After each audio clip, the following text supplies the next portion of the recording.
بسم الله والابن والروح القدس الإله الواحد أمين. ناخد موضوع تاني بعنوان الثقة في الصلاة. يعني ببساطة، انت قد ايه واثق ان الصلاة لها تأثير؟ لأن الحتة دي للأسف أحد أسباب ضعفنا. يعني في شاب مرة قال لي: انتوا كل حاجة صلاة صلاة، يعني هي هتعمل كل حاجة؟ فانا سكت دي او كده، قلت له هتعمل كل حاجة، فاتغاظ اكتر. انما انا ما كنتش قاصد اغيظه، هو غصب عنه شايف ان احنا ما وراناش غير الكلمتين دول. كل مشكلة نقول صلي، كل خطية نقول صلي، كل مشورة وتوهان نقول له صلي.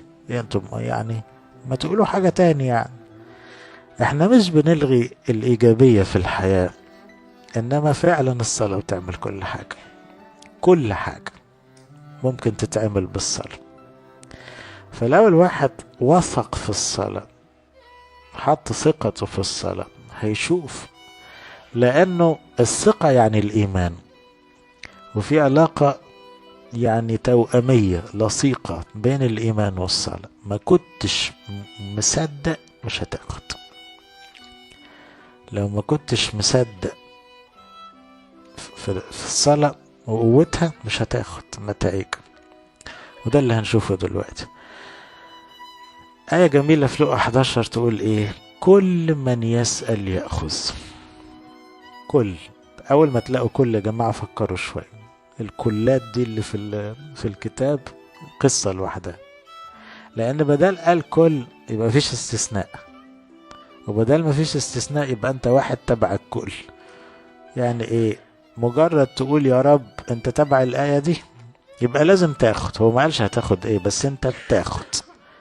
أنت مصدق إن كل مرة تصلي بتاخد حاجة، ولا مش مصدق؟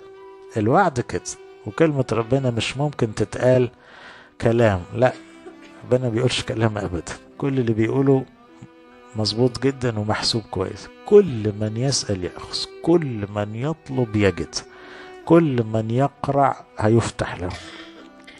بس عشان ما تقولي لي ما تقولوش حاجتين هنأجلهم لحوارات اخرى. هيفتح امتى؟ ما قالش. هيدي ايه؟ ما قالش. بس هو قال كل واحد هيكلمني هرد عليه، وكل اللي هيطلب حاجة هياخد. مش عارف هياخد ايه. وكل اللي هيخبط لازم هفتح له. معرفش امتى.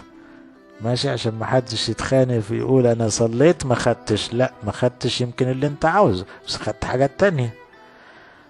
قرعت وما فتحش. لا، ما هو هيفتح. هو ما قالش امتى. هيفتح هيفتح. اذا الايات البسيطة دي عاوز الواحد يفكر فيها كويس. ليه؟ في اللحظة اللي بتقف تقول فيها يا رب وتقول اي طلب، تأكد انه سامع، وتأكد انه بيدي. وهيدي غالبا حاجة احسن من اللي انت بتطلب، ويمكن يدي اللي انت بتطلبه. اول نوع من الثقة، الثقة في استماع الله. في ناس كتيرة لما تصلي مش واخدة بالها ان ربنا سامع، مش مركزة في فكرة ان ربنا فاتح ودانه وسامعني. لكن ده وعد من ربنا انه اللي انت هتقوله ايا كان، حتى لو عيل صغير بيتهته، ربنا سامعه كويس جدا. فانا مش بتكلم عن الثقة في الاستجابة دلوقتي، لا، ده انا بتكلم عن الثقة في الاستماع. عارفين لما الواحد يكون بيتكلم على الموبايل؟ ساعات يحصل معايا كتير الحكاية دي. اقعد اتكلم وبعدين ابص الاقي الموبايل قطع من بدري وانا عمال اتكلم. حاجة تغيظ. ومش عارف بقى التاني ده سمع لغاية فين من الكلام. مش كده؟ الكلام ده ما فيش عند ربنا. الحاجات فيش حاجة بتقطع. اي كلام حتى لو كلام فاضي بتقوله هو سامعه كويس، لانه امين في الكلام ده. بقى اي صلاة مسموعة، ومسموعة بتركيز جدا. وبعدين ده ربنا يعني اهم واحد في الدنيا كلها. فهتقول كلام فاضي، هتقول شكوى، هتخبط في الكلام، هترزع، هتلبخ، برضو سامع ومركز في الكلام. هيرد امتى، هيرد ازاي، ده موضوعه عنده هو. لكن من ناحية سامع، هو سامع. الحتة دي تفرق، ان الواحد يراجعها كل شوية. انت سامعني؟ سامعك حبيبي، كمل. طب ما تلغيني، انا سامعك، مش لازم ارد دلوقتي، بس انا سامعك.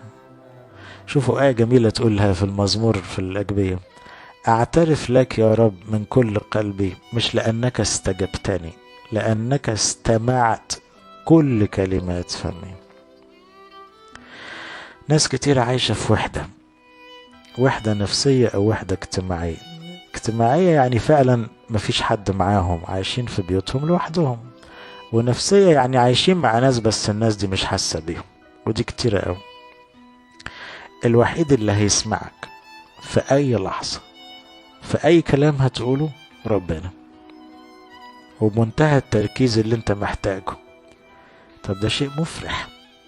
عشان كده حاول تستبدل بعض الناس بربنا.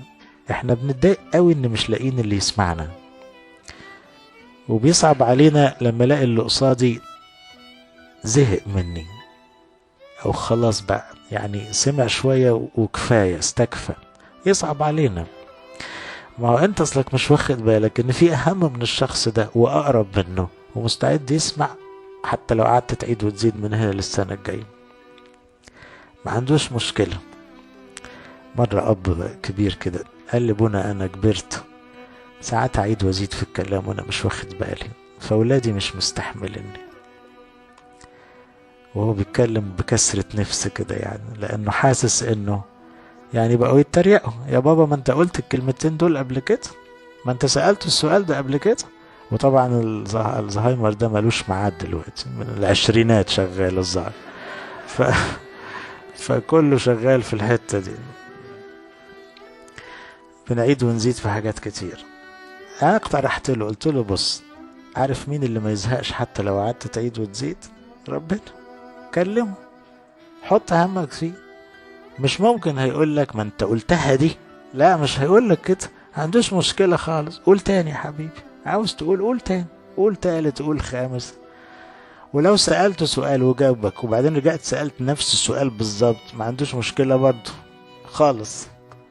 ربنا كل اللي يعنيه انك تفضل تتكلم معاه، حتى لو بتقول كلام فارغ، حتى لو بتعيد نفس السؤال، ما عندوش مشكلة. هو احلى ما عنده انك تبقى قاعد معاه، تبقى بتتكلم معاه. مش مهم بقى المحتوى ده يجي درجة 5، انما القعدة والكلام معاه هو ده اللي يهمه.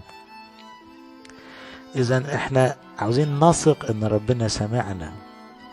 تفتكروا الصرخات اللي طلعت الاسبوعين اللي فاتت من كنايس العالم، ومن اصغر واحد لاكبر واحد، ربنا مش سامع؟ سامع جدا. السما سامعة كويس قوي الكلام ده، ومركزة كويس جدا. وبعدين دي صرخات اولاده، اغلى ناسه، سامع. كونه ما تدخلش ده لان ده الافضل، ما فيش اي تفسير اخر. كونه لسه ما تدخلش ده معناه ان اللي احنا فيه ده هو افضل شيء للكنيسة حاليا، ملاش اي تفسير اخر، ما ينفعش نفهمها بطريقة تانية. ده هو ماسك ايده بالعافية لانه محبب عليه يتدخل، بس هو شايف حاجة افضل. لكن من ناحية الاستماع لا نشك لحظة ان حتى الكلام اللي جوه قلبك ما طلعش على لسانك هو سامع. الكلام اللي جوه قلبك ما طلعش، في ساعات تنهدات لا يعبر عنها، في تأوهات او آهات ما تطلعش في كلام، ما تطلعش، هو سمعها كويس قوي. فعاوزين نثق في دي الاول، لان ده يريح قلبنا. في حد سمعك؟ سمعك كويس قوي. في مزمور تاني يقول له: لأنه ليس كلمة في لساني إلا وأنت يا رب عرفتها كلها. يعني مفيش كلمة في لساني إلا وأنت عارفها كويس قوي. فمفيش كلام بيتقال كده وخلاص. معلمنا بولس بقى كفيلسوف وهو بيشرح موضوع الإيمان أو الثقة، وقال لنا الإيمان هو الثقة بما يرجى، الإيقان بأمور لا ترى. قال بقى قاعدة جميلة، قال: لأنه يجب أن الذي يأتي إلى الله يؤمن بأنه موجود وأنه يجازي. هنا يجازي بمعنى يكافئ، أو يسمع الذين يطلبونه. يعني إيه؟ ما ينفعش تقف تصلي وتبقى بتكلم نفسك، لا، أنت بتكلم شخص. هنا يعني بدايات الإيمان أنت متأكد أنه سامع وأنه منتبه للي أنت بتقوله. الذي يأتي إلى الله يؤمن أنه موجود أولا وأنه يسمع، وإلا هتصلي ليه؟ هتروح لربنا ليه؟ هتروح الكنيسة ليه إذا كان ربنا مش موجود أو مش بياخد باله أو مش بيسمع؟ إذا كل فلاح بسيط داخل الكنيسة حتى لو أمي ما بيعرفش يقرأ ويكتب عنده إيمان قوي بيخليه لما يقول يا رب هو عارف أنه مسموع وصلاته مقبولة. يبقى أول حاجة الثقة في الاستماع. أنا واثق يا رب أنك سمعني كويس، سمعني في شكواي، سمعني في اعترافي، سمعني في عجزي، سمعني في شكري، سمعني في دموعي، في تنهداتي، أنت سمعني. لأن مجرد أطمن على دي نص المأمورية يخلص، مجرد أطمن أنه سمعني. النهاردة في علم النفس يقولوا شطارة أي كونسلر اللي هو الناس اللي بتريح الناس دي مش أنه يدي حل، 70% أنه يسمع كويس. لأنه لو سمع بيسموه active listening، يعني مش سمع وخلاص، لا، سمع بانفعال بتركيز بتواصل حقيقي، اللي قدامه ارتاح 70% حتى لو ما سمعش لسه حل. طب احنا بالنسبة لربنا العملية دي سهل ومضمونة ومتأكدين منها، بس محتاجين نراجعها كل شوية. تاني بند الثقة في الحب الإلهي. وانت رايح تكلم ربنا في أي لحظة، مش بتكلم على وقفة الصلاة بس، وانت قاعد دلوقتي وانت بنايم وانت بتتحرك وانت غضبان وانت متضايق وانت مظلوم، عاوزين نراجع انا بكلم شخص بيحبني قوي، بيحبني قوي، وبالتالي ادخل عليه في اي وقت واقول اي كلام ما بيزعلش لاني انا محبوب فعلا. في ناس كتيرة الثقة في الحتة دي ضايعة عندها، هو مش حاسس بمكانته عند ربنا، مش حاسس بقيمته عند ربنا، هو معتبر نفسه 1/6 مليار مثلا بشر عايشين في الدنيا. لا لا لا خالص، ده ربنا ما بيشوفش، ما بعرفش في الارقام بقى التسعات اللي هم 17 9 دي، لا، بيشوفك انت الواحد اللي يكمل 6 مليار، هو بيتعامل معاك انت بس في اللحظة دي، ما بيشوفش غيرك وما بيسمعش غيرك. أغسطينوس كفيلسوف قال له اكتشفت أنك تحبني وكأنه لا يوجد في الكون كله غيري، وأني أنا وحدي موضوع انشغالك دائما. شوف التعبير، قال له اكتشفت أني أنا لوحدي بالدنيا كلها وكأن مفيش غيري، فاضيلي 24 ساعة، ما وراكش غيري. تصوروا واحد مثلا يكون عنده طفل جه بعد عمر طويل وبعد عقم طويل ومفيش غيره بقى،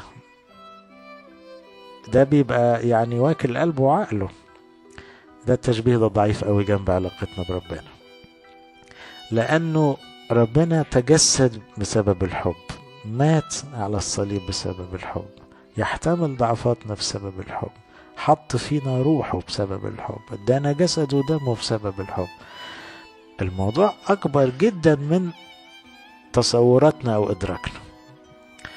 لو وثقت أن ربنا بيحبك قوي هتلاقي صلاتك اختلفت، لأنك مجرد تبتدي تصلي أنت عندك عشم، أنت بتكلم شخص بيحبك قوي، فمش مهم أبدا أنت عامل إيه في اللحظة دي.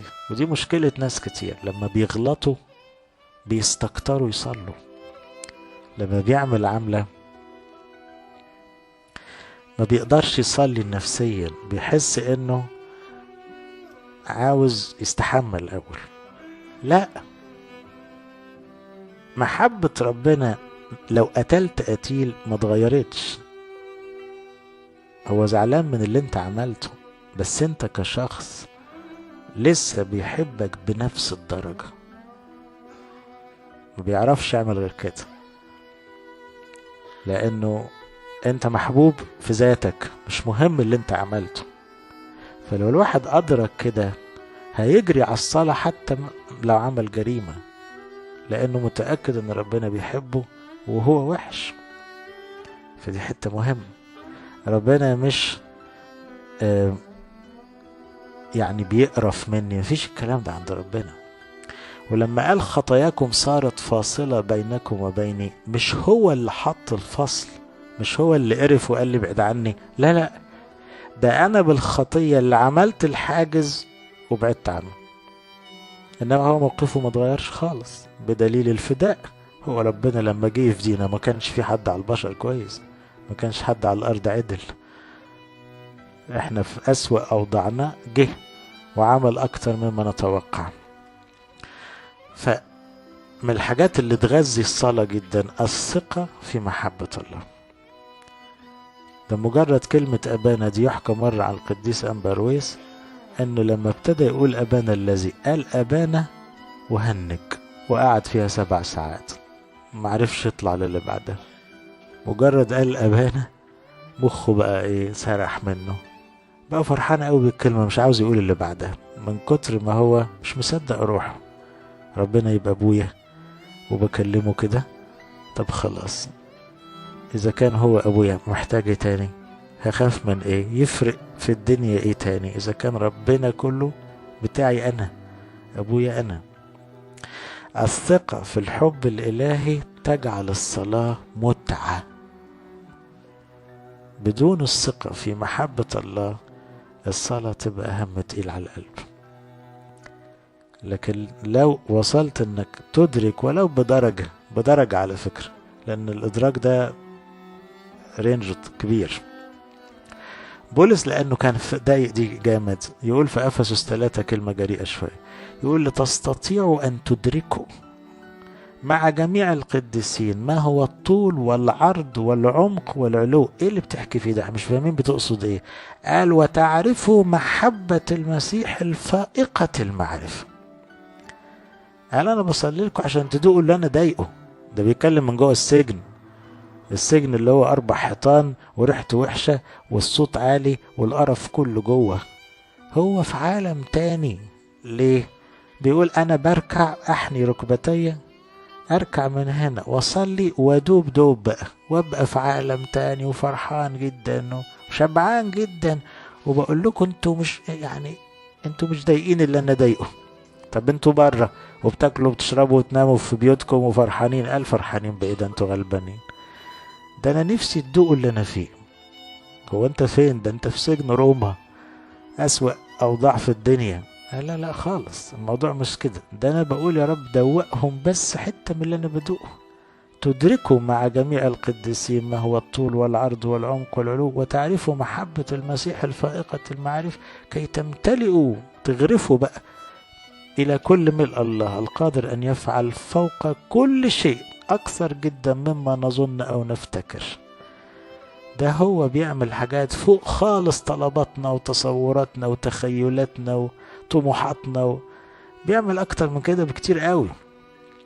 ده واحد ضايق إن ربنا بيحبه قوي، ومش واقف مع ضده الماضي. يعني ماضي بولس الرسول ماضي شنيع، ممكن يخليه مش قادر يقول ربنا بيحبني، انما هو بيقولها بالفم المنيال. طب ده انت يا بولس شتمت المسيح قبل كده، قال ولو بيحبني. ده انت كنت شريك في قتل واحد من اغلى عياله استفانوس، قال ولو انا لا اشك لحظة انه بيموت فيا.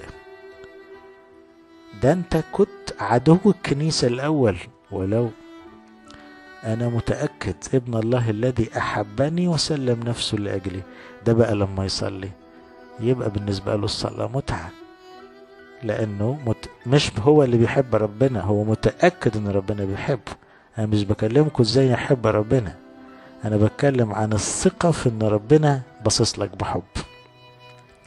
حتى في أسوأ لحظات حياتك ربنا عينيه كلها حب. في ناس مثلا بتعتبر ان لما المسيح بص لبطرس بصة يوم المحاكمة، في ناس بتتخيل انه بص له بصة كلها شرر. ده لان تركيبتهم النفسية فيها كلاكيع، ولانهم فاكرين ربنا مسك لهم العصاية. انا لا اتصور الا ان المسيح في اللحظة اللي بطرس انكر بالتلاتة انه يعرف المسيح، بطرس لحقه بنظرة من بتوع زمان اللي هي كلها حب. اوعى يا ابني تيأس، اوعى يا حبيبي تشك ان انا لسه بحبك، اوعى تفتكرني زعلان، انا زعلان من الخطية، انا مش زعلان منك خالص. اوعى تقطع في روحك وتقول انا السبب وانا اللي عملت، سيبك من الكلام ده. انا عارف بعمل ايه وجاي اكمل الصليب، وانا مستنيك اول واحد يوم القيامة الفجر. انت لسه غالي ولسه مميز زي اكتر اغلى واحد في التلاميذ. ايه ده بقى؟ طبعا بطرس لما يصلي بعد كده لا يمكن ينسى النظرة دي، النظرة اللي كلها حب في لحظة الخيانة والإنكار، لكن النظرة كلها حب. فطبعا ده يبقى مش عاوز يطلع من الصلاة. انت بتحبني في اللحظة دي؟ لما تحبني وانا بوعظ ولا بخدم ولا بعمل معجزات هيبقى لنا منظر، لكن بتحبني وانا بخونك وانا بشتمك وانا بلعن وبجدف وبقول معرفوش بالتلاتة، انا بحبك برضه. الثقة في الحب الإلهي هي دي اللي تدخل على الصلاة. عشان كده ما حدش يعرف يصلي كويس ما كانش حاسس بأن ربنا بيحبه. يوحنا الحبيب ما كانش حاسس أنه هو بيحب ربنا، بس كان راصد قد إيه ربنا بيحبه، فيقول نحن نحبه لأنه هو أحبنا أولا، ليس نحن أحببنا الله، مش إحنا اللي بنحبه بل هو الذي أحبنا. يبقى كل ما تدرك ان مركزك كبير قوي عند ربنا كل ما تطلع منك الصلاة حلو، كل ما تحب الصلاة اكتر. الثقة في الحب الالهي ربنا يسوع حطها لنا بكذا تعبير، بس اللي ياخد باله مثلا في لوقا 11 يقول ايه؟ من منكم وهو اب يسأل ابنه خبزا افيعطيه حجرا، او سمكة افيعطيه حية بدل السمكة، اذا سأله بيضة افيعطيه عقربا.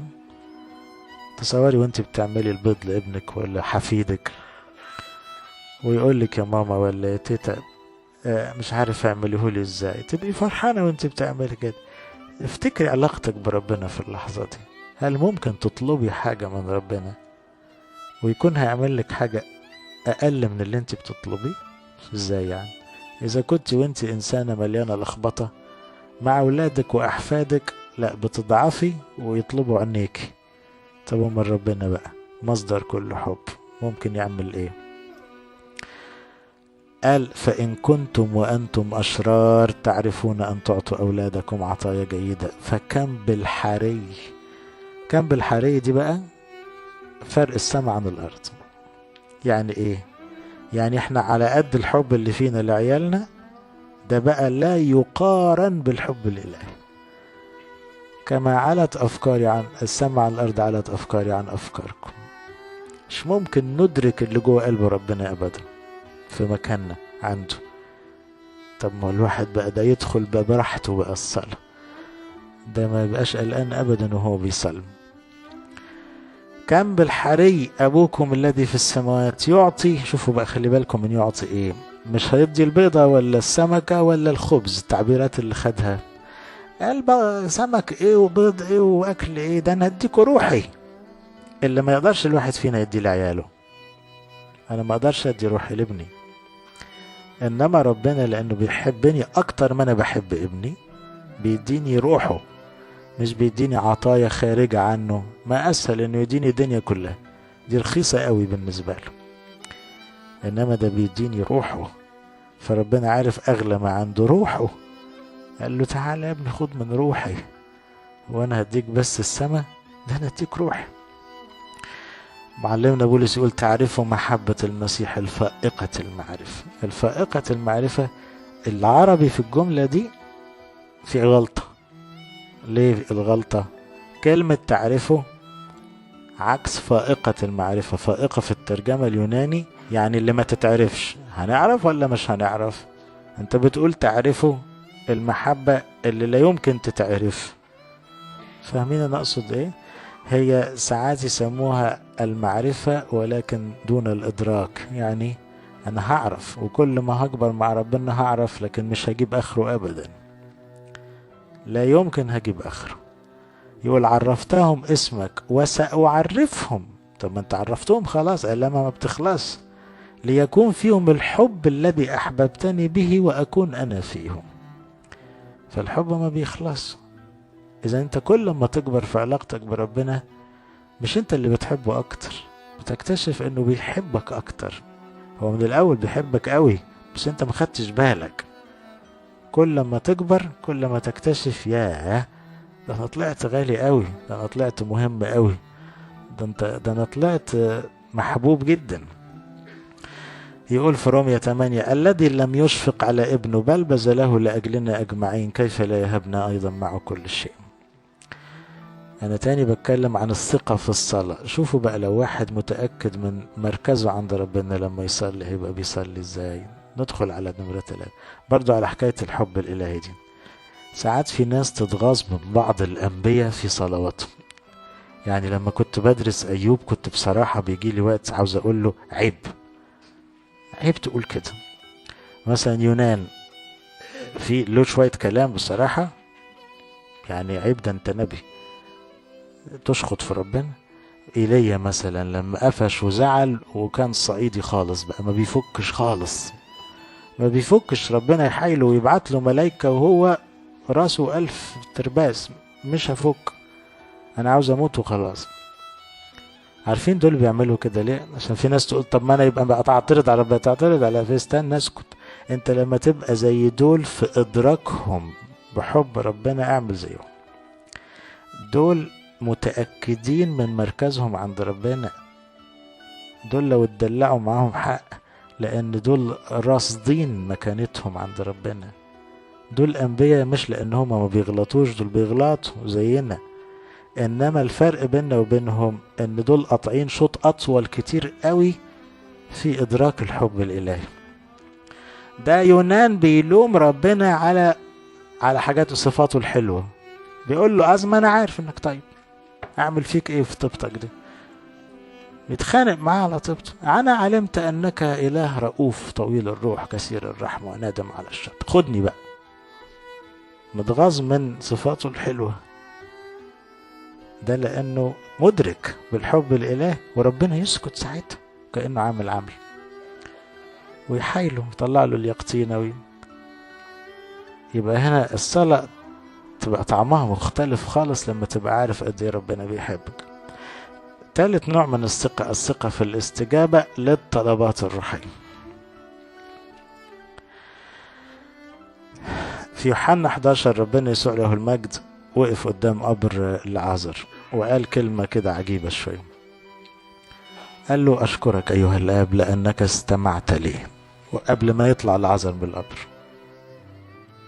طب انت بتشكر على ايه؟ ما هو لسه ما طلعش والمعجزة ما حصلتش. قال له أنا علمت أنك في كل حين تسمع لي، لكن عشان خاطر الناس دي تتأكد، يلا العازر يطلع. حتة أنا علمت أنك في كل حين تسمع لي، طبعا ربنا يسوع كمثل أعلى لينا، هو قدوس وكامل، لكنه أيضا كإنسان بيعلمنا نصلي إزاي. فهنا بيورينا الشكل، ثق في أن أي طلب روحي لازم يستجاب. هو قال كده، قال لما تطلبوا السماء تاخدوها. يعني دي بقت سهلة أوي. تطلبوا توبة، تطلبوا غفران تاخدوه، تطلبوا حكمة تاخدوها، تطلبوا نقاوة قلب تاخدوها، تطلبوا خلاص للناس تاخدوه، لأن الطلب حسب مشيئتي. تطلبوا فلوس أحسبها 100 مرة، لا تكون هتضيعكم. تطلبوا صحة أوزنها، لا تكون ملهاش لازمة. تطلبوا انتقام من أعدائكم أشد ودانكم، لأن ده يضيعكم. إذا ربنا عند الطلبات الروحية يبتسم، صحيح ما يجيبهاش زي ما احنا عاوزينها في وقتها، لا، ممكن يتأخر، لكن ثق تماما ان اي طلب هو طلبه مننا وانت بترجعه له طبعا مستجاب. مستجاب بعد سنة، بعد 100 مستجاب مستجاب. فخلاص تبقى انت مبسوط جدا. تصور بقى انك متأكد ان طلبك مستجاب. حبذا بقى لو كل صلواتك وطلباتك بقت روحية، تبقى طالع من الصلاة يعني متكيف، لانه انت كل اللي طلبته متأكد انه مستجاب. لما بتطلب حاجة أرضية أنت مش عارف بالظبط دي تمشي ولا ما تمشيش، لكن أي حاجة سماوية خلاص أنت متأكد إنها مستجابة. ثق في إن أي طلب روحي ربنا مش بس هيستجيبه، ده بيبقى فرحان إنك طلبت.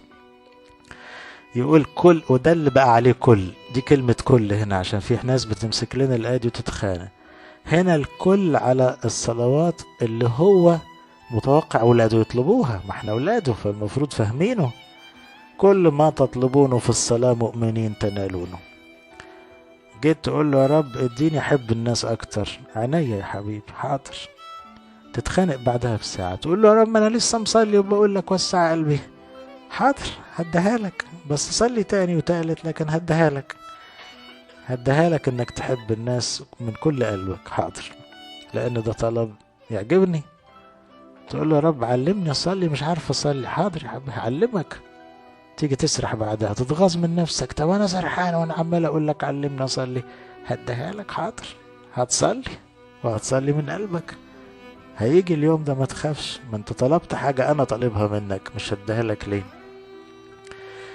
في اشعياء 7 حصل موقف غريب شوية، انه ربنا بعت اشعياء لواحد اسمه احاز ملك بس ما كانش كويس، وربنا عمال يحايله عشان يعدل دماغه قبل ما يمشي ويتوب. قال له اطلب لنفسك آية من الرب إلهك. تصور واحد جاي يقول لك ايه، شوف تحب ايه ربنا يعمله لك بقى، اللي انت عاوزه تاخده. عمق طلبك، يعني ايه؟ ما تطلبش كلام فاضي، اطلب حاجة عليها القيمة. انت ربنا مديك فرصة، اطلب اللي انت عاوزه، او رفعه الى فوق. يعني عاوز تجيب من السماء نجيب، عاوز من تحت الارض نجيب، اللي انت عاوزه هيديهولك عشان يثبت لك انه بيحبك. اما احاز يقول له ايه؟ قال له لا لا لا انا ما اطلبش. ما تطلبش ليه اخوي؟ لان مش في دماغه حاجة روحية، ولانه ما عندوش سابق عشرة مع ربنا، مش ابن ربنا، ملوش دل على ربنا، مش فاهم ربنا بيعامله ازاي. قال له لا لا اطلب ولا اجرب الرب. عارفين اجرب الرب يعني ايه؟ انا اصلي مش واثق لحسن لو طلبت ما يسمعنيش. فعشان كده ربنا صعب عليه وزعل، قال له ده انا بقول لك اطلب اللي انت عاوزه عشان اثبت لك ان انا بحبك. تقول لي مش هطلب عشان انا مش عاوز اجربك. انت مش عاوز تجربني، هو المشكلة عندي. فقال له اسمعوا يا بيت يا داود، لانه ده كان من احفاد داود، هل هو قليل عنكم ان تضجروا الناس حتى تضجروا الهي؟ انت زهقت الناس، انت عاوز تزهقني انا كمان؟ انا مش بزهق، بس انا صعبان عليا. طب انا هديك بقى الطلب اللي انت ما تحلمش تطلبه، عشان اوريك ان مفيش طلب صعب عليا. هل عذراء تحبل وتلد؟ ده انا هاجي من السماء عشان اللي زيك. الطلب اللي لا يمكن يخطر لك على بال، والطلب اللي انت تستكتره كتير قوي وتقول له يا رب يعني ينفع تسامحني اسامحك؟ ده انا بقول لك هجيلك، انا هجيلك الدنيا بتاعتك دي. اذا احنا بنخاف نطلب مش لاننا متواضعين ولا مؤدبين ولا لا، حاش، لا احنا بنخاف نطلب لان احنا ما عندناش ثقة في محبة ربنا، وما عندناش طلبات روحية شغلانا. انما القديسين بيبقى عندهم طلبات روحية شغلاهم طول الوقت. فيقول له رب انا مش هقبل غير تنظف قلبي قبل ما امشي، ما تسيبنيش قلبي كده، شوف لك حل. انا عاوز تحط فيا السلام الذي يفوق كل عقل. ده يمسكوا في الآية ويزنوا، كل ما يلاقوا آية يمسكوا فيها ويزنوا. وربنا طبعا يقول لهم بس كده، حاضر حاضر، انت بتطلب حاجة انا قلت لك هديها لك. هدي مثالين عشان ايه اختم بيهم. في 2 ظهروا مع المسيح في التجلي، مين؟ ايليا وموسى. اشمعنى الاتنين دول؟ طبعا في كتير قوي حبايب ربنا، احنا قلنا كتير وتفسيرات كتير، وده التوراة وده الانبياء وده، انما انا هركز على نقطة تاني بقى. الاتنين دول بالذات محترفي صلاة، حياتهم صلاة. ايليا وموسى النبي دول ما هماش احسن ناس عاشوا يعني على الارض، الاتنين دول مليانين اخطاء، في حياتهم اخطاء. يعقوب يقول كان ايليا انسانا تحت الالام مثلنا. الالام هنا بمعنى الخطايا، مش الالام يعني، لا، تحت الالام يعني بني ادم عادي، بيكتئب وبيحزن وبيتغاظ ساعات وكل حاجة. وموسى طبعا عارفين حياته الاولى ما كانتش احسن حاجة. نبتدي بإيليا. إيليا الذي كان تحت الآلام مثلنا، اللي هو واحد بيغلط وبيكتئب وبيتنرفز لأنه جال وقت غلط جامد. صلى صلاة أن لا تمطر السماء على الأرض، فلم تمطر على الأرض 3 سنين و6 أشهر. ثم صلى أيضا فأعطت السماء مطرا وأخرجت الأرض ثمار. هو لخصها معلمنا يعقوب في آيتين بس. تعال نشوف في الآيتين دول في حياة إيليا كان شكلهم ايه. هو قال الحدث والعكس، يعني ايه؟ قال لما صلى تقفل قفلت، ولما صلى تفتح فتحت. انما الحادثتين دول مختلفين عن بعض تمام. الحادثة الاولانية في ملوك الاول 17. قال ايليا التشبي من مستوطن جلعاد لأخاب حي هو الرب إله إسرائيل الذي وقفت أمامه أنه لا يكون طل ولا مطر في هذه السنين إلا عند قول. ولم يذكر النص الكتابي انه صلى خالص، مع ان يعقوب اكرمه كده وجمل الصورة وقال ايه صلى، لا صلى فربنا سمعه. انما هو الظاهر من غيظه من اخاب استعجل وقال له طيب مفيش نقطة مية غير لما انا اقول. طب انت اتفقت مع ربنا، استأذنت، صليت، خدت لك شهر صوم وصلاة مثلا تقفل السماء؟ لا، انا قلت وخلاص، انا قلت. فقام ربنا قال له انا ما نزلكش كلمة يا ابني، حاضر نقفلها عليهم. ده ما صلاش خالص، بس يعقوب سلمها صلى. لما جه يفتحها خدت موقف عكس كده خالص. دارت ال3 سنين ونص. تعرفين 3 سنين ونص دي اللي فيهم بقى ايه؟ الغراب اللي كان بيجيب اللحمة، والست امرأة صرفت صيدة، والواد اللي مات وصحي، وكل القصص دي كانت في ال3 سنين ونص. خلصوا ال3 سنين ونص، فتقابل اخيرا ايليا مع اخاب. كانت اول مقابلة قبل 3 سنين ونص والتانية بعدها. فاخاب اتغاظ قال له جوعتنا وموتنا وبتاع، قال له ما انت السبب. وبعدين عملوا حكاية بقى ايه؟ مقابلة انبياء البعل وان كان الله هو الله، ونزلت نار كلت الذبيحة على يد ايليا، وكانت نهضة روحية والناس قالت الرب هو الله.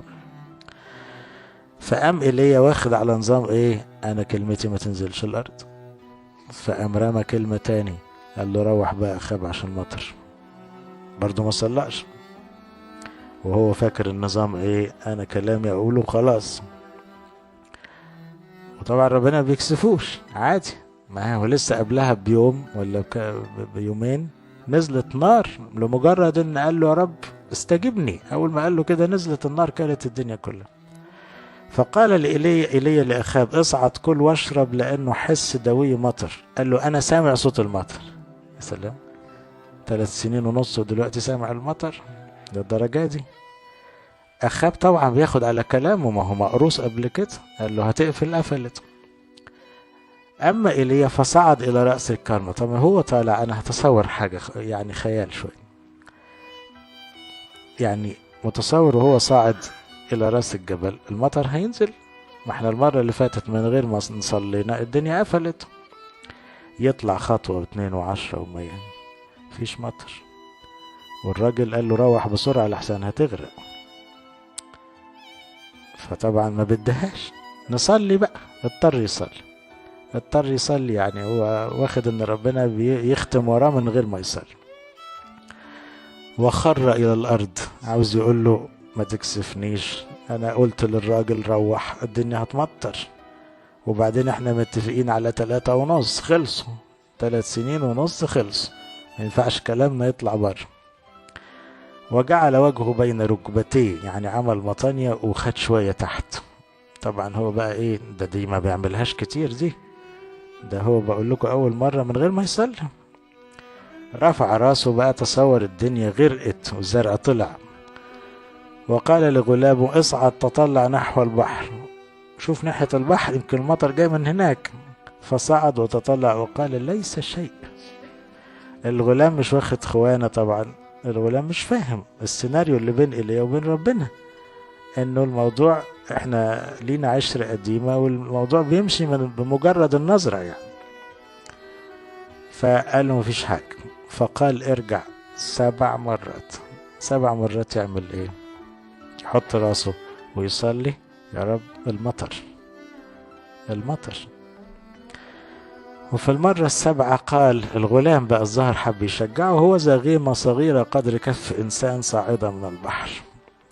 فقال اصعد كل أخاب، روح اجري الحق لا يكون أخاب مروحش، ما شكش برضه، أجدد وانزل لألا يمنعك المطر. ما رجعش في كلامه، قال له أنا بقول لك اجري بسرعة لأنه مش هتغرق. طبعا لما قال كده كان من هنا إلى هناك أن السماء اسودت من الغيم. القصة دي ليها معنى عميق قوي في نقطة واحدة بس، إنه إيليا بالرغم إن المطر منزلش، ولا بعد ما قال، ولا بعد ما صلى، ولا بعد ما سجد، ولا بعد ما عمل مطانية منزلش، إنما لم يشك لحظة هينزل، يعني هينزل. ادي الثقة في الصلاة. طب كل البوادر بتقول الدنيا جميلة وزيها زي الثلاث سنين ونص مفيش نقطة مطر، هتفرق ايه اليوم ده عن غيره؟ لا، انا متأكد انه هيسمعني، انا مش هشك 77 هنصلي، لكن مش هشك هيسمعني لانها ارادته، لان انا متفق معاه. فاهمين الفكرة؟ فانا مش هشك. وبنفس الثقة قال له روح قول له تاني الحق روح قبل ما تغرق. فبهذه الثقة يقول لك بقى ايه، اسودت السماء فجأة، السحب كله غمق فجأة، وبقى من هنا ومن هنا من كل حتة كأن السماء بتسقف لإليه بسبب ثقته في الصلاة، ونزل الدش تمام. إذن عظمة إيليا وهو تحت الآلام مثلنا، راجل بيضعف وبيغلط، انه واثق تماما في الصلاة، وانه حتى لو ربنا اتأخر وما ردش عليه وكل البوادر بتقول له لا، هو ما بيتهزش، هيستجيب برضه. ادي عظمة القديسين دول. فجابوا بقى على التجلي عشان يحتفل بيه في العهد الجديد. دي مركبة نارية شالته، مش لانه يعني ما بيغلطش، هو بيغلط، لكن لانه الى هذه الدرجة الصلاة ترفع الواحد. القصة الاخيرة بتاعت موسى النبي، اتى عماليق وحارب اسرائيل في رفيديم. عماليق دول كانوا عارفين لما يخوفوا العيال زمان ويقولوا لهم العفاريت ومش عارف ايه الحاجات السودة، كان شعب اسرائيل يسمع عن عماليق ده من مصر، يقول لك في ناس طويلة قوي وبياكلوا الناس، ويخوفوهم بقى دول في سينا. فسمعوا بقى ان عماليق جاي، والرعب ركبهم كلهم، لان دول لا معاهم سيوف ولا معاهم سلاح ولا يقدروا يحاربوا حد. فعماليق دول شعب لا يقهر، ارهاب بجد. فقال موسى ليشوع انتخب لنا رجالا واخرج حارب عماليق. يشوع بيقول حاضر، ما برضو دي من الفضائل الكبير. طلع بقى وقال لك هنبقى شهداء كلنا وخلاص. وغدا اقف انا على رأس التل. قال له انا علي دور تاني، انا هعمل الحاجة اللي هتخليكم تكسبوا، انا هطلع فوق واصلي واتكلم بس خلاص. طب هنحارب منين؟ ندخل منين؟ نوزع السيوف ازاي؟ نجيب فؤوس؟ طيب نعمل حفر، نعمل كمائن؟ بلاش دوشة يا يشوع، ما تكلمنيش في التفاصيل، ما تدوشنيش، انا بقول لك انا هطلع فوق. تطلع فوق ليه؟ قال له هو ده النجاح كده. الهوسة اللي هتعملوها تحت تعملوها بالطول بالعرض، تحاربوا بالسيوف، تحاربوا بالطوب، تناموا انتوا تحت، انا سيبوني اطلع فوق. اقف انا على رأس التل وعصا الله في يدي، الصليب اللي في ايدينا ده، امسك العصاية واطلع له، وبيلاقيني راجل عجوز ماسك عصاية بصعب عليه. ففعل يشوع كما قال له موسى ليحارب عماليق. أما موسى وهارون وحور رجال الكهنوت صعدوا على رأس التل، وكان إذا رفع موسى يده أن إسرائيل يغلب، وإذا خفض يده أن عماليق يغلب. فلما صارت يد موسى ثقيلتين أخذ حجرا ووضعاه تحته فجلس عليه، ودعم هارون وحور يديه. شوفوا كرامة القديسين، الواحد من هنا والآخر من هناك. شغلة غريبة قوي أن الواحد يمسك دراع واحد. فكانت يده ثابتتين إلى غروب الشمس فهدم يشوع عماليق. خلي بالكوا كان بيجي له وقت إيده بتقع، فلما تقع عماليق يغلب. فلقوا أن أهم حاجة يثبتوا إيديه، يثبت على الصلاة. كل ده عشان يغرس فينا مفهوم ثق في الصلاة. ثق في الصلاة، خليك ثابت. لو اتأخرت الاستجابة خليك ثابت، استمر على المنظر ده. مش مطلوب من الكنيسة غير المنظر ده، مش مطلوب. نوع الحرب تحت ما تفرقش، اخبار السياسة ما تفرقش، مين معانا ومين علينا ده كلام صغير. احنا الدور كله فوق، الوقفة بتاعت فوق هي اللي فيها الشفاء. فهدم يشوع عماليق وقوم حد السيف. فقال الرب لموسى اكتب هذا تذكارا. لما ربنا كان يحب يثبت درس يقول له موسى استنى لحد ينسى، اكتب دي، اكتب دي للأجيال. اكتب ايه يا رب؟ اكتب الصورة دي، اكتب المنظر ده، اكتب الدرس ده مهم قوي لكل الأجيال، انه اثبت على الصلاة. ده الدرس اللي عاوزكم تحفظوه. اكتب هذا تذكارا وضعه في مسامع يشوع، فإني سوف أمحو ذكر عماليق. عماليق دول الشياطين المرعبين العفاريت. قال له طول ما ايديكوا عاملة كده انا همحيهم من تحت السماء. فبنى موسى مذبحا. قال ما بدهاش بقى يبقى نعمل مذبح، ودعا اسمه يهوى نسي. يهوى نسي مش نسي يعني بالنسي، لا، يهوى نسي دي العبري بتاعها معناها الرب نصرتي او الرب راياتي، يعني بهذا انتصر، بهذا اغلب، بالصلاة. وقال ان اليد على كرسي الرب. الآية دي انا بفهمها بطريقة محددة. لما بترفع ايدك كده لربنا وانت بتصلي، انت حطيت ايدك على كرسي ربنا، على عرش ربنا، بتقول له مش هسيبك غير لما تتدخل. تصور ان الايد التحتانية الارضية التعبانة دي تلمس العرش الالهي. اليد على كرسي الرب. انا ايدي لما صليت لمست العرش الالهي، فخدت كل القوة السماوية بقت تبعنا، بقوا الملائكة كلهم بيشتغلوا لحسابنا. اليد على كرسي الرب للرب الحرب. ما بقتش معركتنا احنا. لإلهنا كل مجد وكرامة إلى الأبد.